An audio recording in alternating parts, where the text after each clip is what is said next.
Hi, hello, this is Robin again from City Sewing. How are you? Here we have a Bernina 770. A great machine, a great quality machine. Came in with an issue in the timing with the hook and the bobbin casement. Right over there, it had a big problem. You know, it's a major problem because timing is always, you have to understand that the sewing machines, the heart of the machine is actually the bobbin case hook is what it's what the heart of the machine is. So when that's off, everything is off.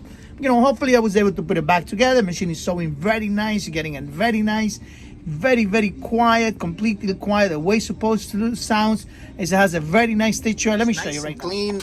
Everything looks good. Everything looks perfect. So it's a great machine. Love the way this machine works. It's pretty nice and quiet. Look at that. Ah, that's beautiful. It's a nice machine. It works really nice. It's a very nice big large screen here, so you can select any kind of stitches you want, and everything looks nice. Look at it inside. Nice. Again, machine, this is Robin from City Sewing in New York. www.citysewing.com. Remember, any problem, any machine, bring it in. We make it perfect for you. Thank you. Bye bye.